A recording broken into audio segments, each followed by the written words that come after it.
안녕하세요. 차원이 다른 부동산 콘텐츠 대왕부동산TV의 최동식입니다. 이번 시간에 다룰 주제는 전월세 신고제입니다. 오는 6월 1일부터 시행되는데요. 부동산 거래 신고 등에 관한 법률 하위 법령 개정안의 구체적인 내용과 Q&A 8가지에 대해서 말씀드리겠습니다. 작년 7월 말 계약갱신 청구제와 전월세 상한제 시행으로 그동안 임대차 시장에 극심한 혼란이 있었죠. 벌써부터 전월세 신고제가 시행되면 임대인, 임차인 모두에게 또 다른 부작용이 나오지 않을까 우려가 되고 있습니다. 지금 바로 시작하겠습니다. 시작하기 전에 구독과 좋아요 알림 설정 꾹 눌러주세요. 먼저 언론에 나온 뉴스 기사인데요. 이 전월세 상한제, 계약갱신 청구제, 그리고 앞으로 시행될 전월세 신고제 이 세 가지가 바로 임대차 3법입니다. 이 중에 이 두 가지는 작년 7월 말부터 이미 시행되고 있고요. 전월세 신고제에 대해서 언론에서는 전월세 시장 혼란 빚었던 임대차법, 마지막 퍼즐, 전월세 신고법은 효과 있을까? 이 전월세 상한제와 계약갱신 청구제가 그동안 임대차 시장에 엄청난 혼란이 있었는데요. 이 전월세 신고제 또한 혼란이 있지 않을까 하는 걱정되는 기사 제목이고요.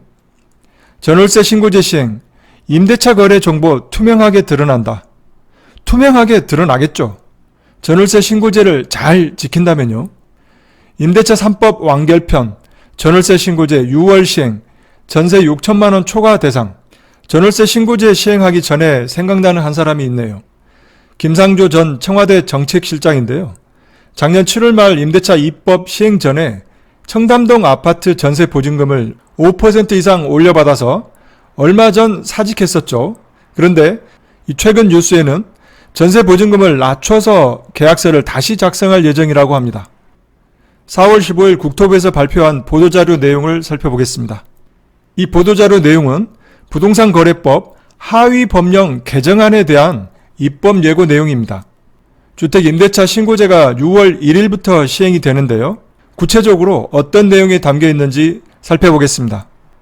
먼저 부동산 거래법에 나와 있는 임대차 신고제의 주요 내용입니다. 이 신고 의무는 임대인과 임차인에게 있습니다. 계약 체결일로부터 30일 이내에 공동으로 신고를 해야 되는데요. 그 대상은 주택임대차보호법상 주택입니다. 주택임대차보호법에서 보고 있는 주택이라 이 얘기고요. 신고 대상은 대통령령으로 정하는 지역에서 대통령령에서 정하는 금액을 초과하는 계약을 말합니다. 그리고 신고 관청은 시군 구청인데요. 조례로 읍면동 및 출장소에서도 가능합니다. 이 임대차 신고를 위반하게 되면요. 미신고 또는 거짓 신고 시에 100만 원 이하의 과태료가 있습니다. 지금까지 살펴본 내용들이 부동산 거래 신고법에 나와 있는 내용들이고요. 하위 법령 개정안에 나올 내용을 자세하게 살펴보겠습니다. 먼저 신고 지역입니다. 이 신고 지역은 수도권이라고 하면 서울시, 인천시, 경기도 이 모든 곳을 말하고요. 그리고 지방광역시, 세종시 및 각 도의 시를 말합니다. 그리고 도 지역의 구는 제외됩니다. 신고 금액은 보증금 6천만 원이 초과되었거나 또는 월 차임이 30만 원이 초과가 되면 신고 금액이고요. 여기서 초과입니다. 6천만 원 초과, 30만 원 초과, 그리고 또는입니다. 또는 신고 대상은 신규 계약, 갱신 계약인데요. 이 갱신 계약은 계약 금액 변동이 없는 계약은 제외된다고 합니다. 이 신고 지역에서 도 지역의 군을 제외한 이유는요. 임대차 거래량이 작고 소액 계약 임대차 비중이 높아서 신고 필요성이 상대적으로 낮아서 제외를 했다고 하고요. 그리고 이 보증금 6천만 원으로 정한 이유는 확정일자 없이도 최우선 변제를 받을 수 있는 임차 보증금액의 최소 금액이 6천만 원이기 때문에 신고 금액 기준을 6천만 원 초과로 했다고 합니다. 다음은 신고 내용입니다. 지금 보고 계시는 이 양식이 주택임대차 계약 신고서입니다. 여기에 나와 있는 내용인데요.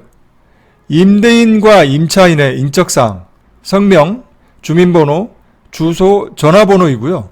그리고 임대 목적물에 이 아파트인지 연립, 다세대, 단독, 다가구, 오피스텔, 고시원, 그 밖의 주거용 이 중에 하나를 체크해야 되고요.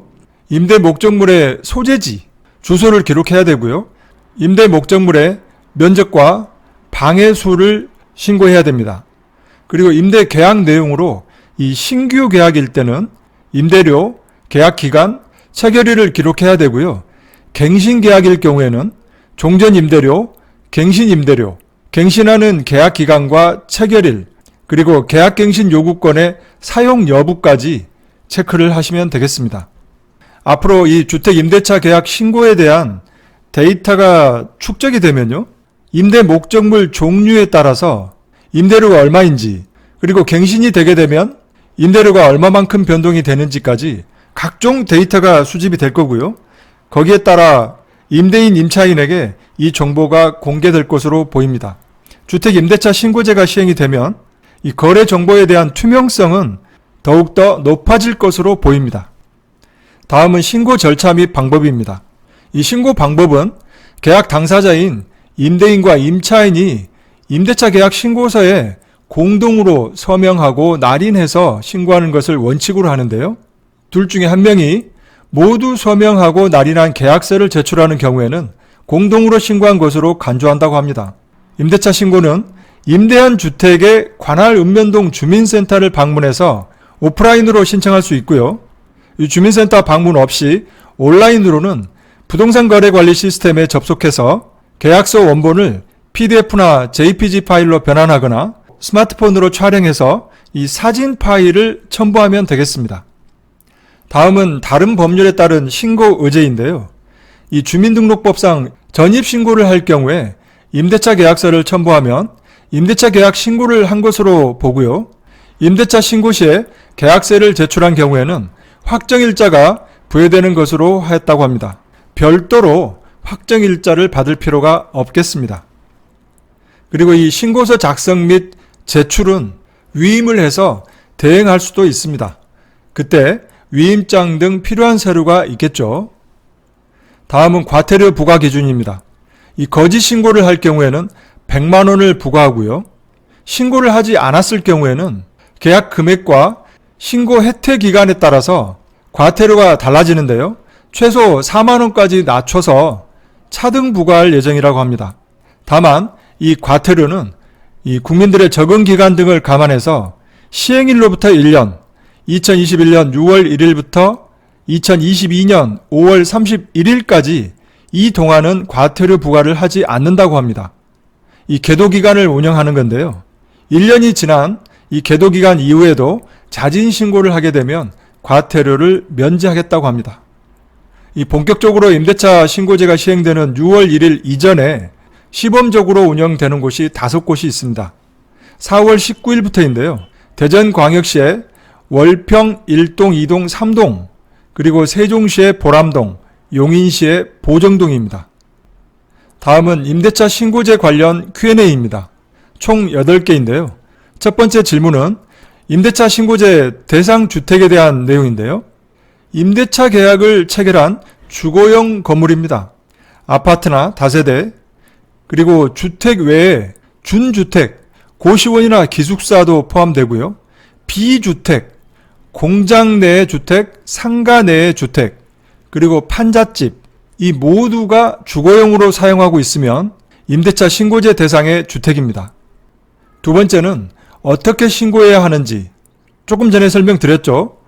임대한 주택의 관할 읍면동 주민센터, 그리고 온라인으로는 부동산 거래 관리 시스템에 접속하시면 되겠습니다. 세 번째는 계약서가 꼭 있어야 하는지.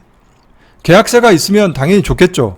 하지만 이 계약 내용을 확인할 수 있는 문서나 통장 입금 내역 등 계약 입증 서류가 있으면 임대차 신고가 가능하다고 합니다. 확정일자 부여라든지 이 임차인 권리보호 등을 위해서는 계약서 작성이 꼭 필요한 거죠. 네 번째는 과태료 부과를 유예한 이유는 무엇인가요? 계도기간 1년이 있었죠. 시행일로부터 1년이요. 이 유예한 이유는 적응기간, 그리고 임대차 계약이 통상 2년 단위로 이루어지고 있는 점을 감안해서 1년간 유예했다고 합니다. 다섯 번째는 신고 데이터 공개 시점은 언제인가요? 이 신고한 데이터의 신뢰도라든지 기존 데이터와의 정합성 등을 검증하기 위해서 최소 4, 5개월간 축적된 데이터를 토대로 검증을 해서 11월경에 시범적으로 공개를 추진한다고 합니다. 여섯 번째 내용은 이 공개되는 데이터는 어떤 내용을 포함하고 있는지, 임대차 계약 신고서에 신고한 내용들이 그대로 나오겠죠. 이 현재의 확정일자 정보는 계약 금액이라든지 계약일, 충수를 공개하고 있는데요. 이 신고제로 앞으로는 계약 기간, 신규 계약, 갱신 계약 여부, 기존 계약 대비 임대료 증가액 등의 데이터를 추가로 확보할 예정이고요. 이것들을 토대로 이 지역별, 시점별 임대 물건 예상 물량, 그리고 지역별 계약 갱신율, 임대료 증감률 등을 공개할 수 있을 것으로 예상한다고 합니다. 일곱 번째 내용입니다. 임대차 신고제 추진이 표준 임대료 등 임대료 규제 도입을 위한 준비 작업인지, 여기에 대한 답변은 표준 임대료 등 신규 임대료 규제 도입은 검토된 바가 없다고 합니다.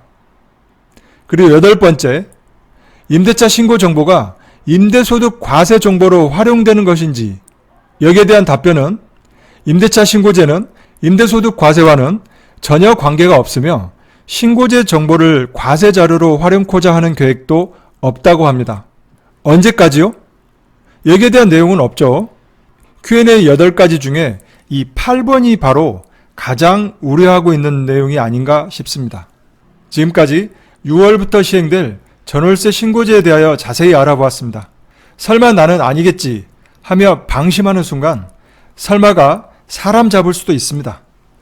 오늘 영상은 여기에서 마치도록 하고요. 다음 영상에서 차원이 다른 부동산 컨텐츠로 찾아뵙겠습니다. 많은 도움이 되셨다면 구독과 좋아요 버튼 꼭 눌러주시고요.